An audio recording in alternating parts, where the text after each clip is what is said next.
Ya, bismillahirrahmanirrahim. Salam sehat, Cordova. Pagi ini kita lagi sarapan di pinggir laut ya.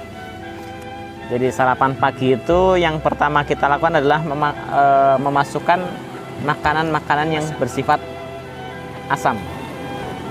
Asam atau basa? Oh. Jadi pertama yang kita lakukan adalah memasukkan ke perut kita yang makanan-makanan bersifat basa. Basa dalam arti apa? Bukan olahan. Jadi sebelum kita makan olahannya, seperti nasi ini olahan nih. Nasi olahan, telur olahan. Kalau ini mangga, ini bukan olahan. Makanya disebut dengan makanan basa ya ini. Kalau makanan asam ya ini. Masukkan yang basa dulu, baru yang asam. Ya, nanti akan seimbang. Dalam arti apa? Makanan itu akan terolah menjadi nutrisi. Tapi ketika kita memasukkan yang diolah dulu kemudian yang basah, maka yang terjadi adalah si nutrisi itu tidak matang. Tidak akan jadi nutrisi. Jadi si makanan tidak berubah jadi nutrisi karena tidak matang. Kenapa? Ketika kita masukkan yang basah dulu seperti ini, bismillah.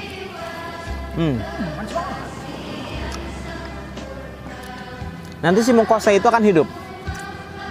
Mukosa dalam lambung, mukosa dalam usus akan hidup. Ketika mereka hidup kemudian kita masukkan yang diolah, maka akan terolah dengan baik. Ketika terolah dengan baik itulah akan menghasilkan nutrisi.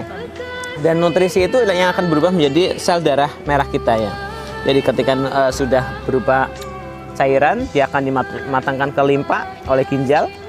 Dihangatkan oleh ginjal, matang di dalam limpa, yaitu berubah menjadi darah leukosit, sel darah putih ya. Kemudian dirubah menjadi sel darah merah ketika masuk ke dalam liver. Dan itu ketika bahannya matang, maka hasil darahnya pun akan bikin badan itu sehat. Tapi ketika darahnya itu mentah, maka akan menghasilkan darah itu menjadi sumber penyakit. Kapan menjadi darah matang, kapan menjadi darah mentah adalah ketika kita cara mengonsumsi makannya benar atau salah. Benar adalah ketika kita mendahulukan yang basah dulu baru yang asam. Salah adalah ketika kita mendahulukan yang asam dulu baru yang basah. Barakallahu fiik, salam sehat. Klinik Cordova, Support Tasikmalaya. Assalamualaikum warahmatullahi wabarakatuh.